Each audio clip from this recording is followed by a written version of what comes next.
So I backed up a minute because my video ended on me. So I'm selecting all of this with the blue window. Watch what happens when I click. And you can see that the horizontal lines are selected because they were entirely inside the blue window, which I don't want. So let me escape once more and use the mirror command. And what I can do is I can window from left to right, but not window the whole thing. Go over to here, for example, and it'll select everything except that one line, and then I can single click. Okay, so this is just like a little drill I'm trying to share with you on how to select lines to make sure that you select the right ones and the most efficient. So anyway, let me go ahead and continue with the mirror, and then I will click on the endpoint of this line and then end, which I know you've already seen this. Oops.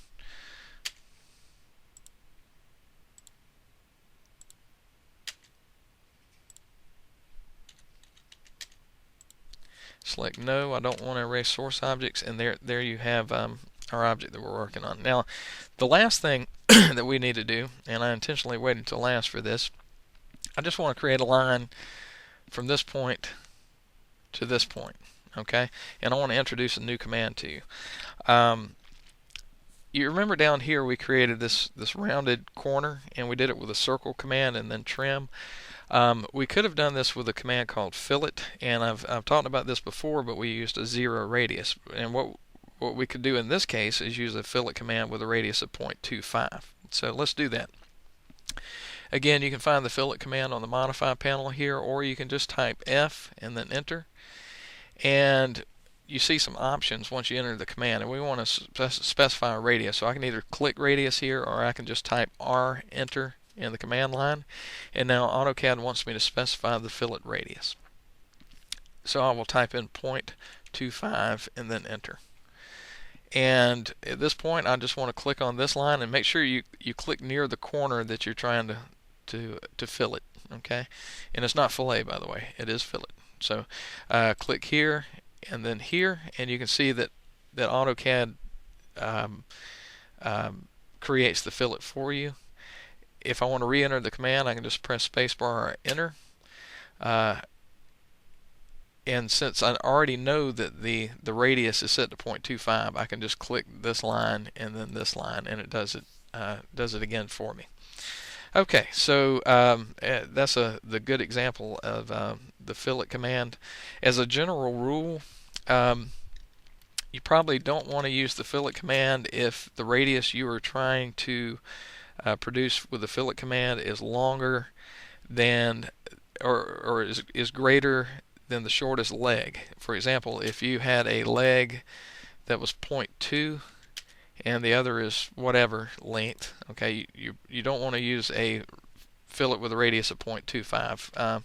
F, enter, radius, enter, 0.25, enter, and kind of watch what happens here when I do this. You can see that the radius extends beyond the edge of the line, which is not something that you want. In fact, AutoCAD kicks back an error message saying the radius is too large. So again, the radius should not be longer or greater than the shortest leg length, okay, as a rule.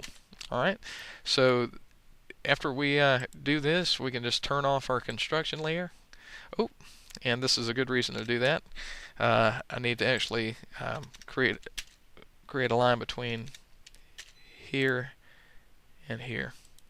Okay, and oh, one more thing. I'm in a hurry.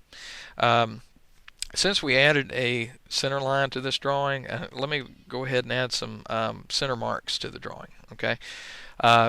Couple of things. Your center line should generally extend a 1/4 of an inch beyond the edge. Okay, so let's use the lengthen command, LEN, enter, and let's use the DE option. Okay, delta means change, and we want to change the length by 0.25 on each end. So let me type DE, or I can just click DE here and type in 0.25, enter, and let me click on the line on this end and the line on that end, and now it creates the center line as it should.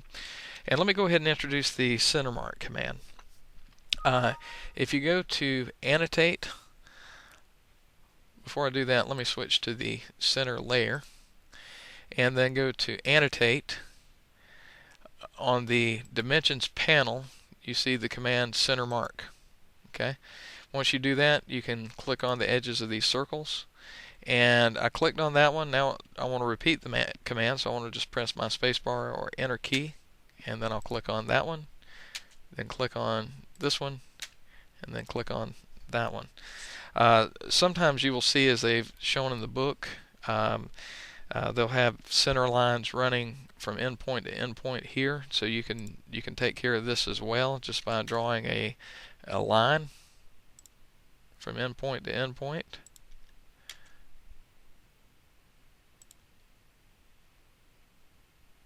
Make sure that you snap to the appropriate locations.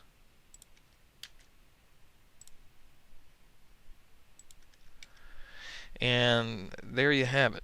Okay, do not add dimensions to this drawing. This is what I want your submittal to look like as far as what's in model space. And let's go ahead and use our title block. So I want to go to the Layout tab, and you may or may not see your object here. Let's assume that you don't. I want to double click inside this area right here, and once I do, you see the viewport activate. Okay. And at this point, this viewport is kind of a window into model space. So you can center your drawing by zooming and panning, okay, and get it centered up. And once you've done that, we need to find an appropriate scale. Down here at the bottom, you can see some scales that are available to you. And for this particular drawing, we're not going to add dimensions, so we don't need to save room for dimensions, but we do need to make sure that we pick an appropriate scale. So let's go in here and use 1:1. This is full. 1:2 is half, quarter, fifth, so on and so forth. Okay, so you can think of these as fractions when the one's in front. Now the 2:1, that means it's double scale, quadruple scale, so on and so forth. Okay, and we want to use the scales from here and above. All right, these are architectural type scales, and we don't want to use that for mechanical drawings.